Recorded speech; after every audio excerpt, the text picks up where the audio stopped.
Olá, mais uma vez estamos aqui no canal EBD em Ação para mais uma lição do quarto trimestre de 2020. E nesta lição é a lição de número 4, com o título O Drama de Jó. O textuário está em Jó 2:21.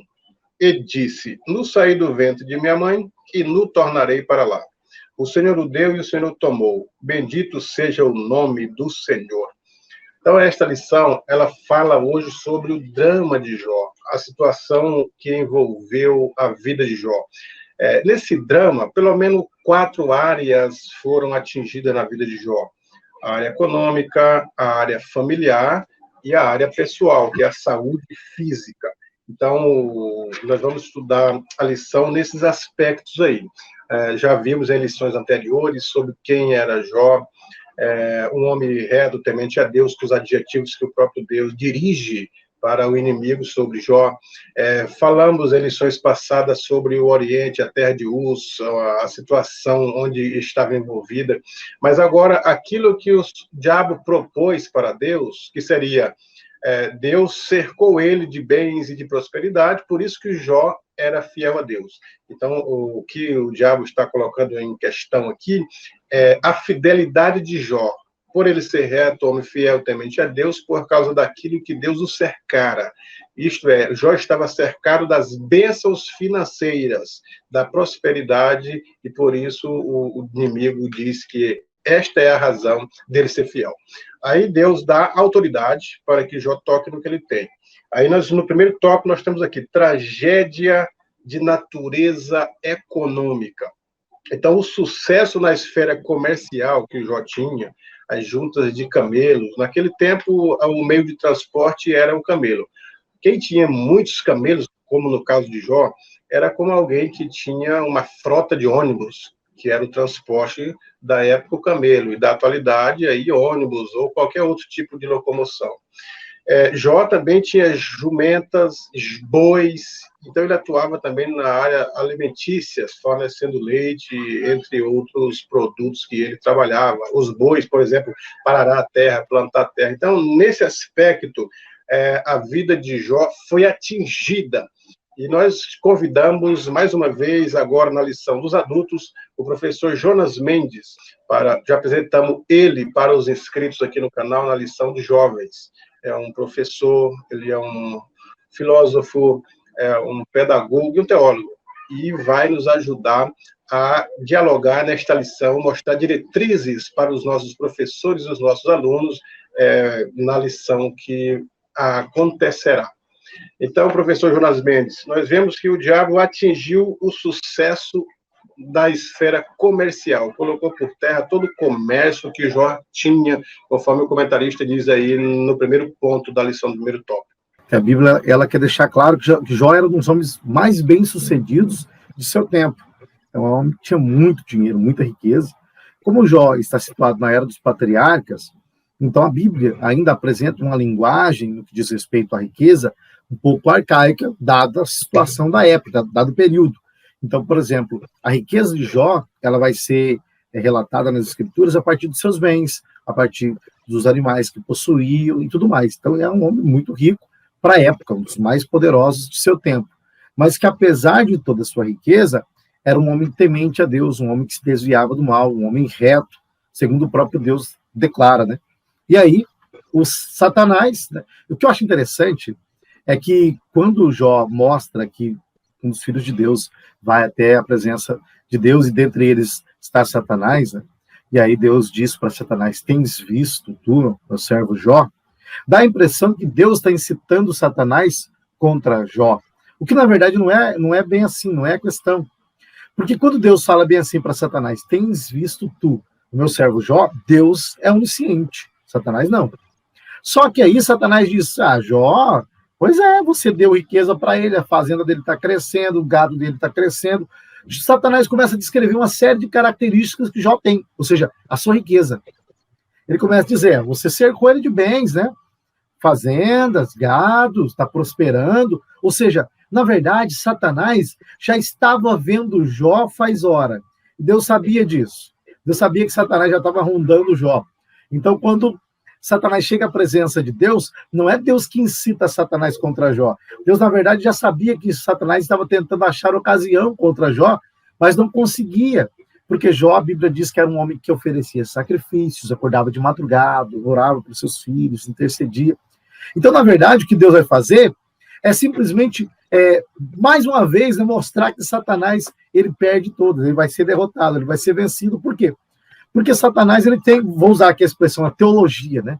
Satanás, ele chega diante de Deus com uma teologia, né? que inclusive está sendo pregada em muitos púlpitos por aí, né? Uma teologia. E qual era a teologia de Satanás? Simples. Todo homem é fiel a Deus por causa daquilo que Deus o dá. Deus dá, lhe dá. Se Deus lhe der riquezas e bênçãos, esse homem vai ser fiel a Deus. Se Deus não lhe der nada, ele não é fiel a Deus.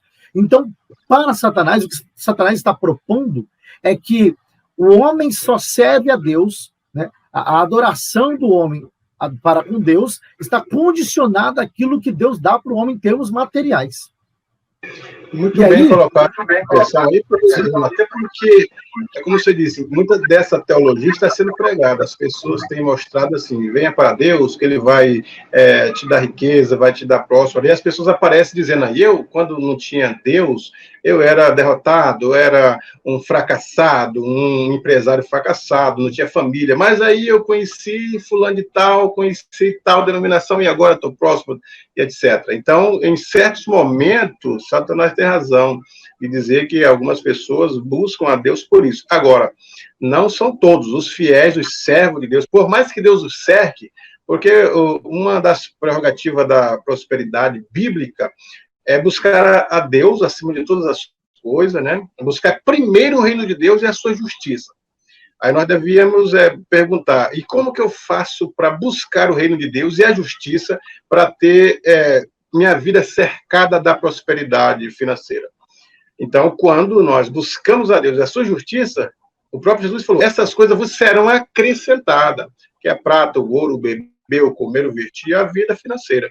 Então, o Jó, ele era diferente, ele não buscava a Deus para ter sucesso financeiro, mas ele, por buscar o reino de Deus e ser justo, Deus o cercou desses bens aí, independente, né? Ele servia a Deus independente.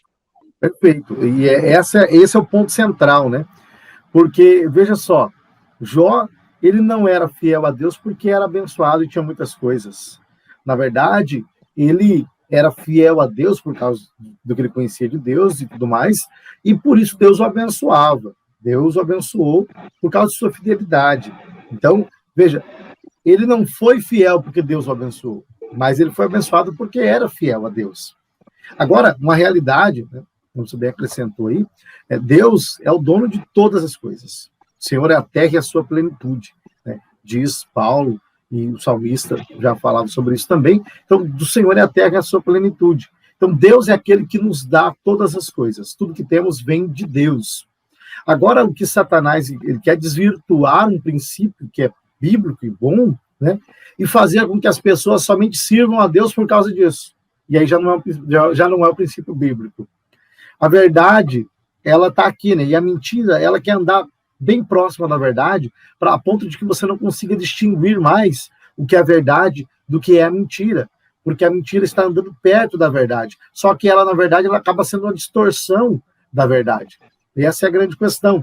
Então, por exemplo, na igreja, como você bem acrescentou, né? Quando nós vamos conversar com inúmeras pessoas, eles dizem, realmente Deus abençoou e bênção para ele, é o carro que ele comprou, a casa que ele comprou. É claro que nós podemos dizer que tudo isso vem de Deus, Deus abençoa o esforço do ser humano, que trabalha e tudo mais.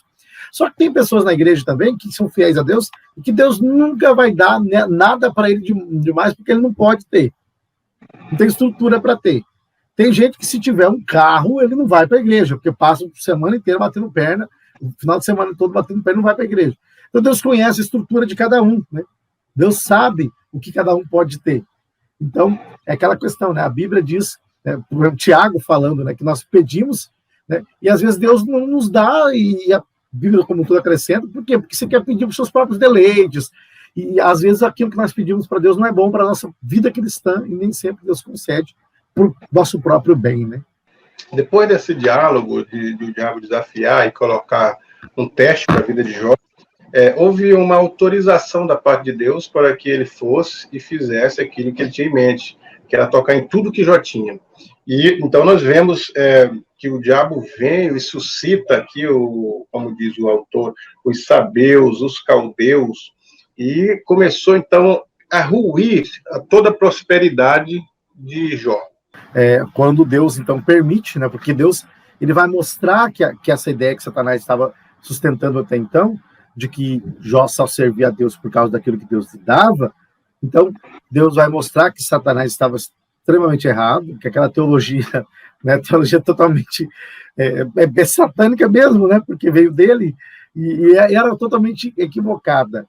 Então Deus permite que Satanás toque nos bens de Jó, e Jó usa recursos, por exemplo, Jó ele usa nações, como os povos que vêm e arrebatam muitos bens que tinham. Satanás usa, por exemplo, a própria natureza, quando faz cair fogo do céu e mata muita gente. Ele usa, por exemplo, o vento também, que a gente vai ver mais à frente. Mas perceba que Satanás, de alguma maneira, ele acaba exercendo alguma influência nas pessoas, nas nações, e até mesmo em alguns elementos naturais, é claro que com a permissão de Deus, para tocar nos bens de Jó. Se os bens de Jó fossem, por assim dizer, o bezerro de ouro de Jó, então Jó, ele blasfemaria do Senhor. Porque se você coloca o seu coração naquilo que você tem, a ponto de que aquilo que você tem acaba se tornando tudo que você tem. Então, se você perde aquilo, você perde a sua própria essência, a sua própria identidade. Então, a sua existência, de alguma maneira, ela perde a razão de ser também. Se Jó existisse em função daquilo que tinha, quando perdesse, a sua vida perderia o sentido também, a ponto de não querer, de blasfemar contra o nome do Senhor Jesus e não encontrar sentido em mais nada. É claro que nós temos que ser fiéis e sinceros. Nós encontramos no livro de Jó uma série de discursos do próprio Jó pedindo a morte, amaldiçoando o dia do seu nascimento, dizendo que melhor seria se ele tivesse morrido no ventre. Só que Bruce Waltke, que é um comentarista do Antigo Testamento muito renomado, ele diz que, na verdade, o livro de Jó não mostra um homem que se desesperou da vida, que não tinha nenhum tipo de esperança, não. Ele mostra que Jó queria morrer e pedir a morte sempre, porque, de alguma maneira, Jó já nutria uma certa esperança de encontrar-se com Deus. Há uma espécie de escatologia velada em Jó. Tanto é que o capítulo 19, o verso 25, Jó diz, né, que verei ao Senhor, ainda que eu sei que o meu Redentor vive, e que por fim se levantará, e que eu um dia verei o Senhor ainda na minha carne. Ele não sabe como, mas ele crê que sim. Então Jó começa, de alguma maneira, mostrar que ele queria fugir do sofrimento, mas que ele não estava se revoltando contra o Criador. Tanto é que a Bíblia deixa claro que em tudo Jó não pecou. Mas Jó, ele olha, né? O próprio Bruce Waltke, inclusive, ele diz que a perspectiva do livro de Jó é uma perspectiva que se assemelha ao livro de Eclesiastes. Porque Eclesiastes, ele descreve a vida a partir da visão do vivente. É uma visão fenomenológica. Ou seja, eu estou olhando para a vida, e o que eu estou vendo? Bom, eu estou vendo morte. Estou vendo um homem que acorda, vai trabalhar, come, dorme, acorda, vai trabalhar, come, dorme, casa, reproduz e morre. É um ciclo interminável, absurdo, sem sentido. O sol se põe, o sol nasce, o homem acorda, trabalha, morre, trabalha, enfado, cansaço, não tem sentido. Só que se fosse só isso, então a vida seria absurda. Seria igual Sísifo, o mito de Sísifo, né, dos gregos. É um homem que rolava pedra, foi condenado por Zeus a rolar uma pedra morro acima. Quando chegava lá em cima, a pedra rolava lá embaixo de novo e ele tinha que repetir isso aí eternamente. Se a vida fosse só esse ciclo, seria um absurdo. Só que Eclesiastes deixa claro que, na verdade, o homem deve fazer o quê? Temer a Deus, confiar no Senhor, buscar a Deus, lembrar do teu Criador nos dias da tua mocidade, porque a vida sem Deus aqui é absurda, mas Deus é o único que pode quebrar o ciclo da absurdidade da vida e fazer com que o homem encontre um propósito aqui e que se alegre com o produto do seu trabalho, com a mulher que ele ama, porque Deus dá sentido a isso. Tanto é que Eclesiastes, a palavra vaidade em Eclesiastes, segundo Walter Kaiser, pode ser traduzida como correr atrás do vento. O homem que vive só para essa vida, para essa dimensão aqui, é o homem que passou a vida toda correndo atrás do vento. E que quando terminar os seus dias, estiver velho, e olhar para trás, olhar para suas mãos, ele vai perceber que ele não tem nada além de vento. Ou seja, é um homem que passou a vida inteira lutando e acumulando vento. Porque o homem que passa, dedicado a sua vida meramente para esse plano, é um homem que passou a vida inteira correndo atrás do vento. É vaidade. Então o livro de Jó, ele apresenta um pouco dessa linguagem, só que ele não termina aí. Porque Jó, os discursos que Jó vai respondendo aos seus amigos, tem uma construção, uma evolução, inclusive. Se a gente pega o capítulo 7, o capítulo 9, o capítulo 14, o capítulo 15, o capítulo 17, 19, ou seja, vários discursos que Jó vai apresentando, 28 e tudo mais, Jó, em cada momento, ele vai mostrando uma confiança mais forte em Deus. A princípio, Jó fica meio assim, meio retraído. Só que conforme ele vai discursando com os amigos, Jó vai surgindo uma confiança, uma fé, uma perseverança que Jó tira, né? Que a gente não sabe de onde. De Deus mesmo, com certeza. Então perceba que Jó, apesar de tudo que perdeu, aquilo que ele passou serviu para fortalecer ainda mais a sua fé em Deus, a ponto de no capítulo 42 ele terminar dizendo que agora ele conhece Deus não só de ouvir falar, mas os meus olhos te veem. Muito bem, professor. Inclusive, na lição de número 2, quem era Jó, eu falei nesse aspecto aí da vida. O Paulo diz assim, a esperança que se vê não é esperança. Se esperarmos em Cristo só nessa vida, isso não é esperança. Então, falando exatamente da questão da vida, que as pessoas, se a vida fosse só essa miserabilidade que nós temos acesso em estudo, em conhecer a filosofia, conhecer o homem, o seu habitat, não passa disso, a vida seria as questões mais sem sentido que teria, porque morreríamos e tudo que fizemos aí durante 70, 80 anos, que é a durabilidade do homem, seria em vão, porque não existiria vida além disso. Então, a vida é muito além disso, né? Nós falamos na lição 2 sobre esse aspecto aí, filosoficamente. Agora, professor Jonas, como você disse aí, parece-me que o diabo ele tem uma certa autoridade, dentro da permissão de Deus, de usar os fenômenos naturais para destruir, porque a lição ela diz assim, que um vento forte, ou um raio caiu do céu e consumiu alguma coisa, o vento bateu sobre uma estrutura onde estavam os filhos de Jó e todos morreram. Parece que dos fenômenos naturais, nós não vamos generalizar, dizer que todos os fenômenos naturais, todo maremoto, toda ventania, todo terremoto, seja uma ação maligna, mas que ele tem acesso a alguns fenômenos para causar a malignidade, ele tem. Então, nós devemos observar que alguma coisa ele pode fazer na natureza, um vendaval, uma ventania, um terremoto, um maremoto, seja os furacões. Parece-me que ele tem uma certa autoridade, ou pelo menos tinha, né? Mas eu acredito que ainda tenha, para causar males sobre a vida da pessoa. E, nesse caso, com a autoridade divina, ele usou os fenômenos naturais para destruir o que Jó tinha de bens. Aí a lição diz assim, que eram os bens comerciais, o sucesso na esfera do campo, como o gado, o leite que ele produzia, o ataque na esfera comercial, né, os camelos que ele comercializava, ou até mesmo o leite que ele produzia, tudo que ele produzia na esfera do campo foi prejudicada como uma ação maligna. Eu queria que você falasse desse aspecto aí sobre a ação maligna do diabo, principalmente na vida de Jó, usando fenômenos... Perfeito, isso é interessante porque, veja, se a partir dos homens que trabalhavam com Jó, do que sobreviveu, né? O homem que sobreviveu, porque sempre sobrevivia um, né, para contar. Olha, ele estava no campo e veio o povo das nações, e levaram todo, roubou tudo e empilhou tudo. Para ele era um evento meramente natural. Isso acontece muitas vezes. Ah, caiu fogo do céu. Bom, já não é tão natural, mas, bom, deve ser, porque não é possível. Vem um vento. Bom, vento, a princípio, a partir de uma visão meramente humana, parece que são eventos naturais. Uma coisa ocasional, que poderia acontecer com qualquer pessoa. Só que quando a gente olha para a perspectiva bíblica, a Bíblia vai dizer que havia uma ação de Satanás por trás. Então havia uma ação sobrenatural por trás dos eventos naturais que destruíram as propriedades de Jó. Porque Deus permitiu, de fato. Então, como foi bem destacado no seu comentário, nós percebemos que Satanás ele exerce uma influência nos elementos naturais, nas forças da natureza, permissão divina com certeza, né? Nós não sabemos até que ponto isso pode ir, a Bíblia não dá base para a gente saber até que ponto, mas a partir de Jó a gente percebe que ele acaba exercendo, né? Por exemplo, até mesmo tempestades que Jesus no barco, as tempestades, há quem diga, inclusive, né, que havia até forças malignas por trás e tudo mais. Fato é que Jó, Ele perdeu tudo que tinha por causa de uma ação de Satanás que usou dos elementos naturais para atingir o que Jó tinha. Agora, uma questão interessante é que o inimigo, ele acaba usando inúmeros meios para afetar a vida de um cristão, a vida de uma pessoa que serve a Deus. Inúmeros meios.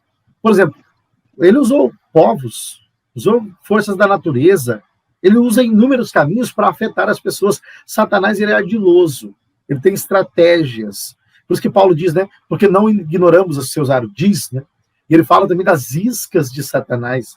Das iscas de Satanás. Então, Satanás, ele é um exímio pescador, né? Ele tem inúmeras iscas. Ele sabe o melhor caminho de conseguir fisgar cada peixe, cada pessoa. Ele sabe que a fraqueza de um não é necessariamente a fraqueza do outro. Então, ele estuda, ele conhece. E o interessante também sobre isso é que a Bíblia mostra que somos dispenseiros, ou seja, tudo é de Deus. Nós somos administradores, dispenseiros. Então, nessa dispensação, nós só administramos e tudo que recebemos provém de Deus. Só que aí, quando o homem não consegue administrar isso que tem para a glória do Senhor Jesus, ele acaba prestando um próprio desserviço para a causa do evangelho e tudo mais. O que Satanás quer fazer, por exemplo? Nós temos, não podemos generalizar, inclusive, né? Vamos supor. Dizer que todo mundo que faliu Satanás está fazendo falir. Não, às vezes a pessoa é incompetente em termos administrativos mesmo, gasta dinheiro à toa, não consegue ter uma boa administração, uma contabilidade bacana, e isso pode acontecer. Agora que Satanás acaba se utilizando desses recursos, com certeza. Mas a questão de Satanás não é fazer a pessoa ficar pobre por ficar pobre. A questão de Satanás é tentar afetar a fé daquela pessoa em Deus de qualquer maneira, de qualquer jeito. Então, se uma pessoa, por exemplo, com as suas riquezas, ela vai se distanciar de Deus, então Satanás vai dar riquezas. Porque é o que ele prometeu para Jesus. Te dou a glória do mundo. Você se curvar. Então, Satanás, para algumas pessoas, ele dá. Para outras, ele tira. Por quê? Porque ele quer afetar a fé e a vida daquela pessoa com Deus de qualquer maneira. Então, ele estuda os caminhos corretos. No caso de Jó, ele acreditava que a fidelidade de Jó estava condicionada aos bens que ele recebeu de Deus. E foi justamente aí que Satanás foi desmascarado, por assim dizer, pelo próprio Deus. Por quê? Porque de fato não era. Jó era um homem fiel a Deus, independentemente do que tinha. Exatamente, professor. Então, nós precisamos ter esse discernimento de que o inimigo, ele pode também atacar nas finanças, como você disse aí. Não vamos dizer que todo mundo que faliu, todo mundo que administra mal o seu lar, as suas finanças, seja uma ação maligna. Às vezes é falta de instrução, falta de planejamento. Mas, de certa forma, no caso de Jó, ele entrou em toda a economia de Jó, destruiu tudo. Então, nós precisamos olhar a economia dos países, a discussão que há em torno da economia. Nunca há um acordo sobre as questões de ajudar o pobre, que tanto no Antigo quanto no Novo, são os mandamentos da ajuda ao necessitado, ao pobre, à viúva. Deus sempre valorizou isso. Então, sempre quando alguém quer colocar planos que gere projetos que vai beneficiar, sempre há uma discussão, há um desacordo. A gente pode perceber também a ação maléfica sobre isso. Agora, no segundo ponto, o comentarista ele fala de algo que é a tragédia de natureza familiar. São os filhos. Diz que eles estavam em uma festa na casa do primogênito, os 10. De repente, um vento soprou e a estrutura caiu e matou os 10 filhos. A gente deve analisar também o sentido emocional. Ali já estava atingido não só as finanças de Jó, mas ali já estava atingindo a própria vida de Jó. A pessoa, ele enterrar os 10 filhos, sendo que o curso natural da vida são os filhos enterrar os pais pela sua velhice. Isso seria o curso natural da vida. Mas no caso de Jó, o pai enterrar 10 filhos, ali balançou muito Jó, né? Não é fácil você enterrar 10 filhos por uma ação maligna. Eles tudo jovens, tudo novo, com um futuro promissor, e o diabo, então, consegue atingir a família de Jó, lógico que pela permissão divina. Esse é um ponto muito importante, né? Porque eu acho que aí foi onde Jó mais sentiu, né? Porque as finanças, bom, você sente, é óbvio, que é o trabalho, a construção de toda uma vida, né? Você trabalhando, construindo, mas quando toca nos filhos, e aí não tem dor incomparável, não tem dor que se compara, é incomparável aí ao sofrimento. e a dor que esse homem vai sentir porque perde os 10 filhos. E a gente percebe o cuidado que ele tinha para com seus filhos, a ponto de orar por eles de madrugada, oferecer sacrifícios por eles, que se porventura pecassem, tivessem pecado contra Deus. Então Jó tinha um cuidado com seus filhos, e aí, por permissão divina, Satanás ele acaba fazendo com que isso aconteça, né? Os filhos venham a morrer todos no mesmo dia, de maneira que vai sobrar somente Jó e a sua mulher. Agora, Satanás ele toca num ponto importante, que é a família, porque a família é importante para o homem. A Bíblia, inclusive, diz que não é bom que o homem esteja só, viva só. O homem, na verdade, ele precisa de pessoas, né, para poder o apoiar nos momentos difíceis, porque todos passamos por momentos difíceis, então sempre precisamos de alguém para nos apoiar. O próprio Jesus, por exemplo, precisou dos discípulos, quando estava no Getsemane, né? Ele chama os 3 para orar com ele, e ele estava angustiado, aflito, ele precisou de seus amigos. Então, Jó ele perde os filhos, que seria também uma espécie de consolo e apoio naquele momento tão difícil, e agora sobra só ele e a esposa. E o grande problema é que essa ação de Satanás, na verdade, ela afeta o próprio relacionamento de Jó com a esposa também. Porque a gente sempre fala, né, da esposa de Jó de uma forma negativa. Só que, na verdade, se olharmos o contexto da fala dela, o que ela estava passando, acabamos entendendo um pouco do que estava acontecendo. Né? Porque ela não era tão forte em termos, talvez, e seu relacionamento com Deus não fosse tão forte quanto o de Jó. E isso é totalmente normal, porque você tem pessoas, né, que uns são mais fortes que os outros, tem um relacionamento às vezes mais firmado e tudo mais. Mas ela tinha um relacionamento ali, pelo menos é o que parece, e ela perdeu 10 filhos. Né? Então, Jó era o pai dos 10, mas ela gerou os 10. Então, para ela aquilo ali também é muito mais difícil, porque a Bíblia fala do amor de mãe como sendo, né, comparado ao amor de Deus, como compara-se com o amor de uma mãe. Então, ainda que uma mãe se esqueça, seja, o amor de Deus vai além, né? Ainda que uma mãe se esqueça do seu filho e tudo mais, porque o amor de uma mãe para um filho é um amor muito grande. E ela perde os 10 filhos. Então, para ela, isso também foi muito difícil. Porque, ao perder os filhos, só para ela e o esposo. Poxa, sem dinheiro, né? Tudo foi-se embora. Já é um problema, né? Já dá uma crise aí, né? No relacionamento. E aí perde os filhos, que de alguma maneira é o porto seguro. Então a pessoa acaba, de fato, tendo inúmeros problemas. Isso afeta ainda mais a relação de Jó. Pelo menos é o que Satanás pretendia, né? Fazer com que a relação de Jó, nesse momento, fosse abalada completamente. Porque nos tempos de Jó ainda, se tinha aquela teologia que os amigos de Jó propõem, de que se coisas ruins acontecem é porque você pecou, então Deus está te castigando. Os amigos de Jó, eles pegavam um princípio verdadeiro e misturavam com um princípio falso. O princípio verdadeiro é de que tudo que o homem plantar, ele vai colher. A lei da semeadura, que Paulo fala em Gálatas. Isso é verdade. Só que o princípio falso é de que nem todo mal, para eles, todo mal que acontece na vida do homem é resultado de uma ação e uma conduta. Isso não é verdade. Porque Jó é justamente o exemplo de alguém que passou por inúmeras coisas ruins, mas que não fez nada para merecer isso. Então, ou seja, é verdade que tudo aquilo que você plantar, você vai colher, mas nem tudo de ruim que acontece na sua vida é resultado de um plantio. Então, Deus, sendo soberano e livre por excelência, Deus é o ser incondicionado por excelência, Deus ele é soberano, ele usa diversas circunstâncias e situações para nos moldar, para fazer com que nós venhamos ser aquilo que ele quer que sejamos. Então, nem tudo que acontece é resultado de ações ruins. Por exemplo, João 9, né? Jesus, o puro cego ali, vê o homem cego e tudo mais, e aí os discípulos perguntam, Senhor, quem pecou? Este ou seus pais? Porque para eles, alguém pecou, não é possível. E aí Jesus disse, não, ninguém. Na verdade, isso aconteceu para que a glória de Deus se manifestasse e tudo mais. Nem ele, nem os pais pecaram. Isso representa uma teologia que para os tempos de Jó ainda estava ali, tanto quanto nos tempos de Jesus. Então imagina a perspectiva que Satanás tem, né? Porque Satanás acaba usando os próprios amigos de Jó também, né?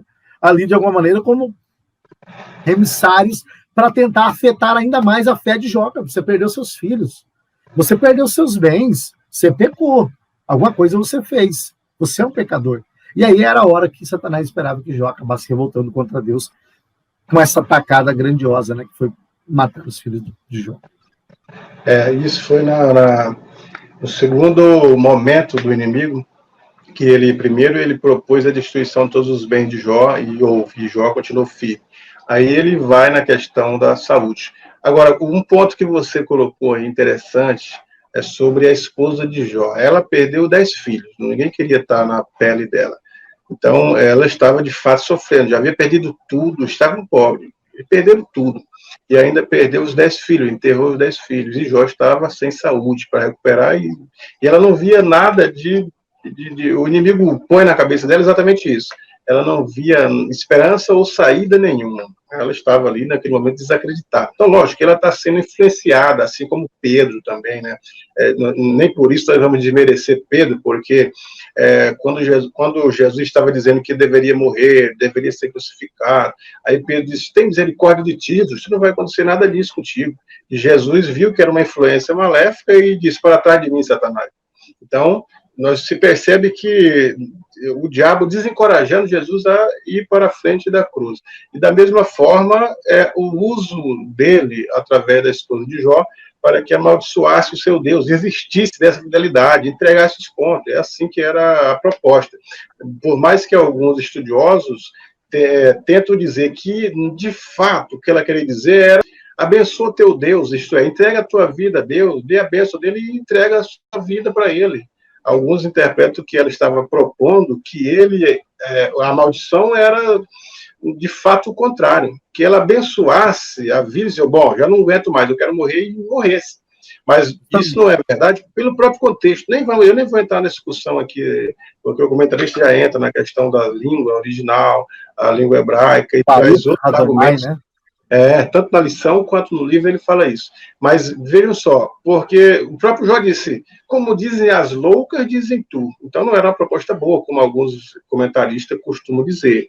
Se ele repreende e não aceita, não era uma proposta boa que ela estava fazendo. Ele até diz assim, nós aceitamos o bem de Deus e não vamos aceitar o mal, em uma forma que nós vemos categoricamente, Jó não dá poderes para o diabo. Por mais que seja o diabo fazendo isso, ele não dá poderes para o diabo, ele continua dizendo que é para Deus, que Deus é quem está provocando isso. E mesmo assim, tem alguns comentaristas, professor, que dizem assim, que o diabo, na sua ação, faz cair fogo do céu e destruir o que ele tinha, para que Jó entendesse que fosse Deus quem havia destruído fogo do céu, então foi Deus.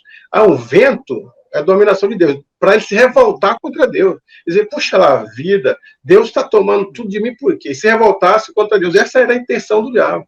Constantemente, na ação, usando os fenômenos naturais, ele está por trás, tentando que Deus apareça para Jó entender que fosse Deus que estava destruindo. E também na mulher, ele usa ela de forma indireta, então ele tentou de todas as formas mover Jó um milímetro da sua fé e não conseguiu. Perfeito, isso é muito real. A gente percebe, por exemplo, que Satanás ele usa de estratégias, né? Para quê? Para que Jó acabasse pensando que todo esse mal vinha do próprio Deus. Aí, o que ele ia fazer? Ele ia associar esse mal vindo do próprio Deus, inclusive talvez foi o que os amigos fizeram, porque os amigos pensando, cara, veio fogo do céu, veio um vento, e, ora, isso aí é Deus que faz isso, né? Deus que faz isso. Até porque no Antigo Testamento, ainda a revelação está em progressividade, ela está acontecendo, então ainda não está claro para eles esse princípio de que existe uma entidade maligna que está aí para destruir, para fazer o mal, né? Para eles ainda não está claro isso. Então tudo provém de Deus, e é resultado das suas más ações, ou Deus é mau. Inclusive Jó chega até a questionar um certo momento, dizendo, pô, o Senhor é criador, mas o Senhor pune a gente e tudo mais. O Jó chega a acreditar que a punição vem do próprio Deus mesmo. Se a gente olhar os discursos ali, ele falando, né? Ele chega a dizer isso, só que ele não peca, em nenhum momento. Só que depois ele vai entendendo e vai mudando. Outra coisa interessante que destacou muito bem, né? A mulher de Jó. Realmente, muita gente tenta, né, dizer que ali Baruch Adonai amaldiçoou, porque Baruch, de fato, é bênção tanto quanto maldição. Né? A mesma palavra pode significar as duas coisas. Então, algumas pessoas tentam dizer que ali ela estava dizendo, não, abençoa. Tanto é que quando eu fui em Brasília, um tempo atrás, eu fui numa livraria judaica, ela é muito boa. E o dono da livraria, o judeu, ele pegou e começou a ler as passagens para a gente do hebraico, interpretar. E aí caiu nesse texto aí. E ele leu lá, Baruch Adonai, tal. Falou, olha, que abençoa. Ele falou, não é amaldiçoa, não, é abençoa. Só que a verdade é que, de fato, não pode ser abençoa. Por causa do contexto, como o senhor bem destacou aí. O contexto não permite, a gente não pode... Isso aí, inclusive, Grant Osborne, né, na sua espiral hermenêutica, ele diz que isso aí é chamado de falácia da raiz. Ou eles chamam de falácia etimológica. Falácia da raiz ou falácia etimológica, que é a mesma coisa. Que é você definir uma palavra pela sua etimologia. Baruch pode ser bênção ou maldição, então se você busca na etimologia, você tem bênção ou maldição. Então, bom, é bênção, então pronto. Ela é usada mais no Novo Testamento como bênção. Na verdade, na grande maioria das vezes é bênção. Então é isso aí. Ele vai dizer que, o Grant Osborne vai dizer que isso aí é uma falácia, é um erro. Por quê? Porque a Bíblia, na verdade, nem a palavra, ela deve ser definida a partir do seu contexto. Então, o contexto que determina o sentido que a palavra ganha dentro de uma frase. E o contexto não permite a tradução como bênção. Ali a tradução, de fato, era negativa mesmo. Ela pede para ele amaldiçoar o seu Deus mesmo e morrer porque não tinha mais nada para ele.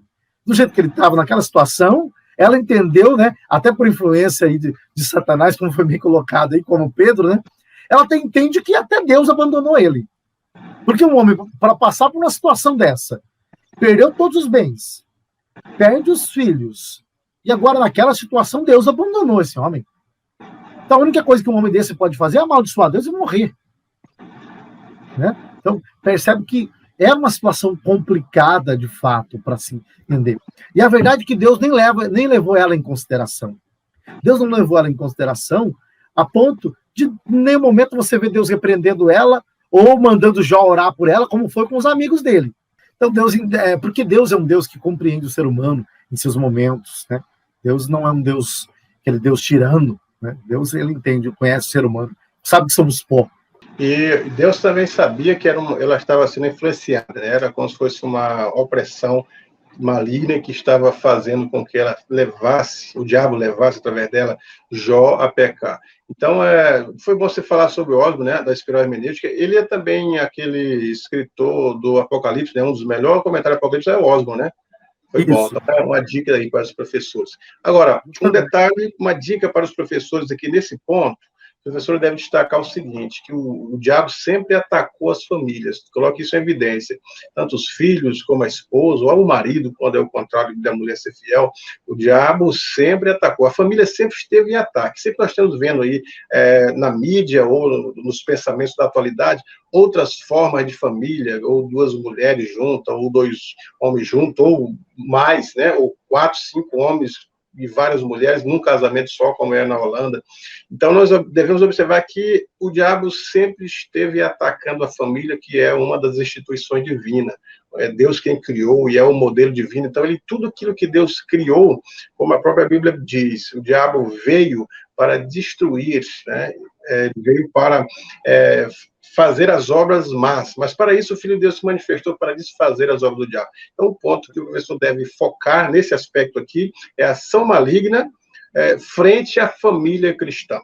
Agora, professor Jonas, no terceiro tópico, tragédia de natureza física e psicológica. O diabo toca na saúde de Jó, a saúde física, a saúde mental. Alguns estudiosos da saúde mental chegam a dizer que parece-me que Jó sofre até uma depressão, ele fica mentalmente abalado, e não é para menos. O indivíduo perdeu tudo o que tinha, perdeu os filhos, a esposa está sendo usada, os amigos também estão o acusando, ele está só, absolutamente só.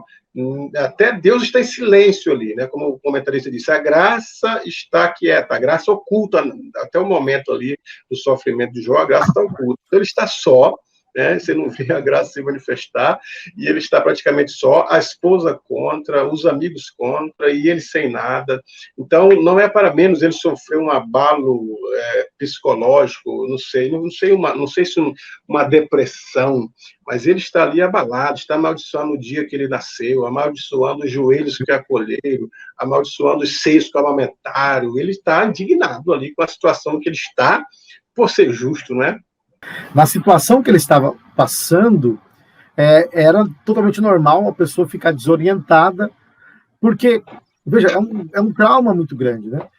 Quando você tem inúmeras catástrofes seguidas, você tem catástrofes seguidas. Primeiro, ele perde todos os seus bens, depois perde os seus filhos, começa a ter problemas com a própria esposa, a sua saúde física, desde a planta dos pés ao alto da cabeça, tem chagas e feridas. Então, ou seja, é totalmente normal que o psicológico também venha a ser completamente afetado. A pessoa fica doente como um todo. E aí Jó, ele quer entender o que está acontecendo e não consegue, porque de fato não dá para entender, e ele começa a indagar. E você percebe que essa confusão que Jó começa a ter sobre isso tudo, nos discursos que ele faz. Então, quando a gente olha, por exemplo, no capítulo de número 10, verso 18, ele diz: por que, pois, me tiraste da madre? Ele começa a dizer, no verso 19, né? Então fora como se nunca houvesse sido, e desde o ventre seria levado à sepultura. A ideia dele é que ele queria ter morrido ali mesmo, né? Por quê? Ele começa a perguntar para Deus, no capítulo 10, verso 7, bem sabes tu que eu não sou ímpio, todavia, ninguém há que me livre da tua mão, todavia me consumes. Ele começa a dizer, ele começa a questionar, porque ele não está entendendo.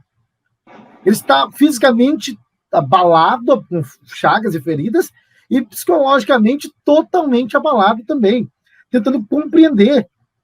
E ele chega a dizer para Deus no verso 9, o senhor lembra que eu sou pó, né? O que está acontecendo? E o que eu acho interessante é que no verso de número 9, no capítulo 9, o verso de número 32, o Jó chega a falar que não há um mediador entre ele e Deus.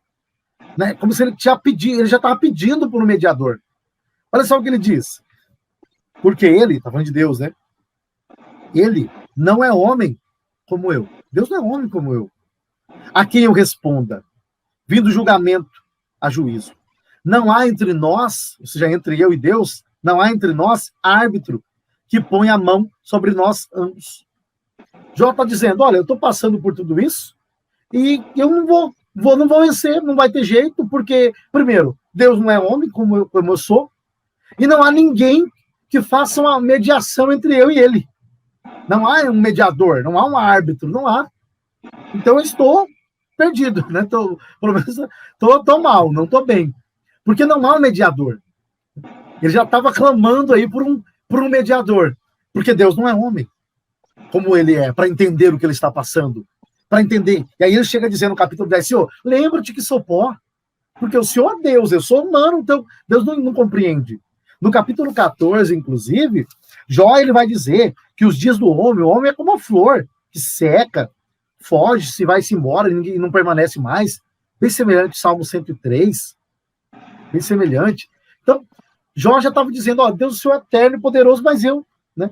E quando Jesus vem justamente para cumprir isso aí.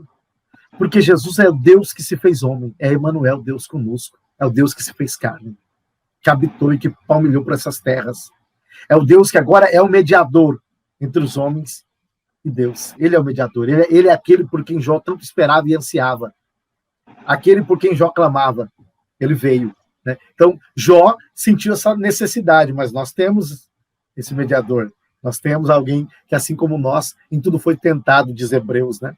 Então, Jó passou por essa angústia muito grande, psicológica, física, deixado ali, os seus amigos chegam perante ele, por exemplo, e ficam sentados 7 dias com ele sem falar nada.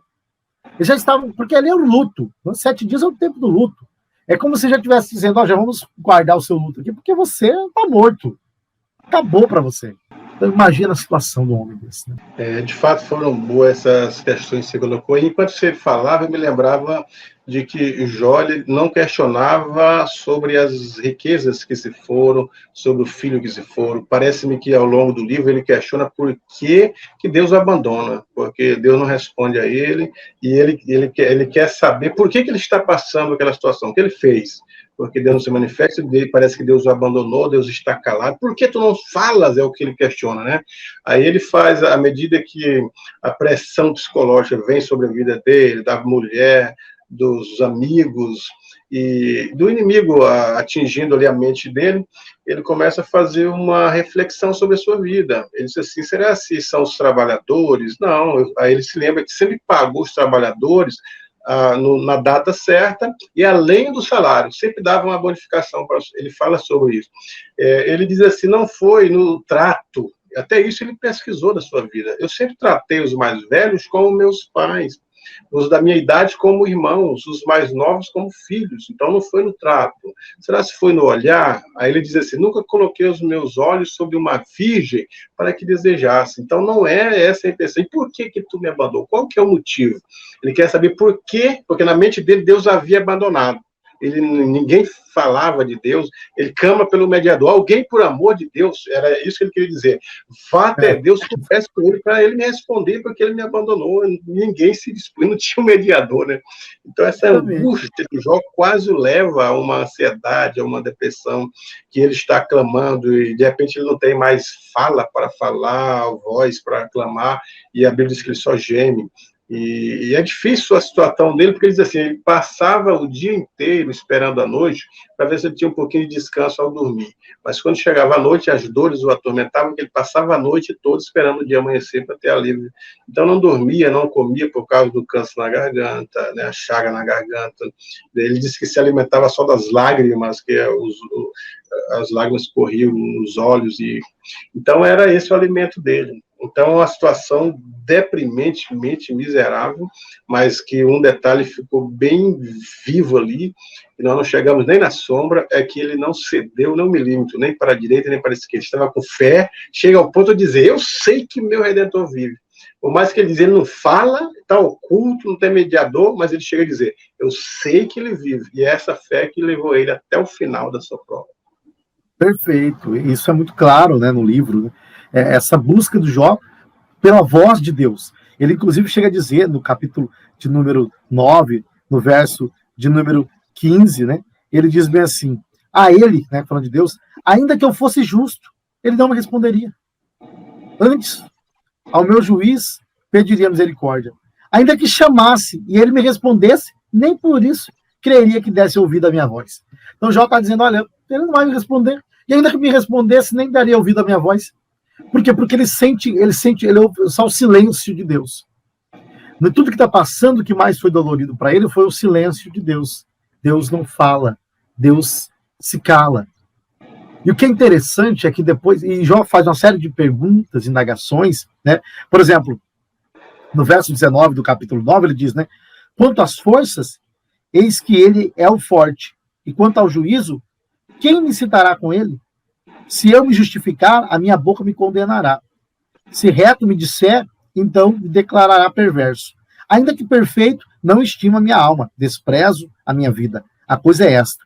Por isso eu digo que ele consome ao reto e ao ímpio, matando o açoite de repente. Então se ri da prova dos inocentes. Olha só, Jó começa a dizer, bom, Deus pune todo mundo, pune o reto, pune o ímpio. E quem vai falar alguma coisa para ele? Ele se ri da prova dos inocentes. Só que ele não peca. Por quê? Porque em tudo que Jó está falando, na verdade, Jó está questionando uma série de coisas e Deus nunca teve problema com isso. Deus não se importa que nós questionemos, que vamos até ele, por exemplo. Veja Abacuque, veja tantas outras coisas mais. A Bíblia fala disso, né? Venha, arrazoemos, ou seja, vamos então discutir, já que você quer discutir, venha, vamos conversar. O que a Bíblia condena é quando o homem questiona Deus porque considera que Deus está errado, ou porque considera que ele é mais sábio que Deus está cometendo injustiça. Mas quando o homem não entende e vai até Deus, Deus compreende isso. E Jó, ele questiona Deus em diversas circunstâncias, Só que no capítulo 38, quando Deus aparece, Deus não responde nada que Jó perguntou. Deus faz mais perguntas. Deus disse: você quer fazer pergunta? Então eu vou te fazer perguntas boas para você. Onde você está? Aí começam as interrogações. Ele mostra que Jó não sabia nada, porque Jó, de fato, ele estava falando a verdade. Ele estava falando da justiça dele, que ele era justo, que Deus estava brincando com a justiça dele. Deus não estava brincando, mas também ele era justo, ele não estava errado. Agora, Deus, ele não responde, isso é uma verdade, ele não responde as indagações de Jó em nada. Ele faz outras indagações muito mais profundas do que a de Jó, que o Jó sentiu nada na frente dele, né? Ele diz assim lá pelo final, assim, pus a mão na minha boca, falei de coisa que não sabia. Aí ele muda a tonática, professor. Ele vai dizer assim: eu vou te perguntar e tu vai me ensinar. Agora ele não está mais questionando, né? Está perguntando ao soberano. Mas então, de fato, essas aulas de Jó são muito boas e nos levam a certas reflexões da vida que nós passamos por isso, né, professor? Todo mundo pode passar por isso, né? É a vida do cristão. Estamos sujeitos a tantas adversidades, sofrimentos, tantas coisas podem acontecer conosco. Nós podemos tirar lições importantes e valiosas de Jó. Mas o que nós devemos tomar cuidado é não achar que tudo que acontece é resultado da ação do inimigo. Não podemos generalizar. Na verdade, o próprio Deus, às vezes, ele mesmo envia certas circunstâncias para que nós consigamos alcançar aquilo que Deus tem para nós. Por exemplo, o caso de José, que os seus irmãos o vendendo daquele jeito, José diz: olha, na verdade não foram vocês que fizeram isso, foi o próprio Deus. O próprio Deus, para que eu pudesse estar na onde Deus queria que eu estivesse, para ser aquilo que Deus sempre prometeu que eu de fato seria. Então, a gente deve entender uma coisa: o processo não é maior que o propósito. Nós enxergamos o processo, Deus conhece o propósito. Então, o processo não é maior que o propósito. Maravilha, boa contribuição. Já estamos chegando ao final, professor Jonas. Aí já estamos com 52 minutos de diálogo sobre um assunto tão profundo, mas que com certeza trará diretrizes para os nossos professores nessa maravilhosa aula. As suas considerações, professor Jonas? Eu quero agradecer aqui ao professor Gesiel, mais uma vez, pelo convite, né? Sempre uma alegria.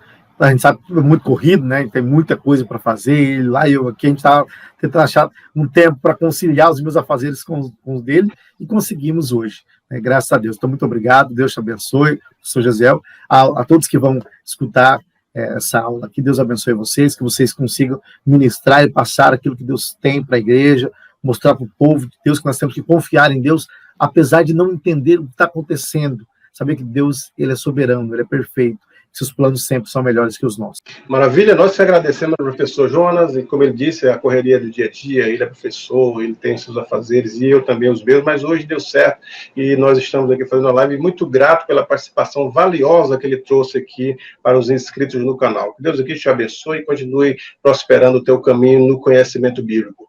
E aos inscritos, a próxima lição, nós falaremos sobre o lamento de Jó, todo o lamento deles sobre a situação. Não perca, curta o canal, dê um joinha, dê um like, divulgue e compartilhe.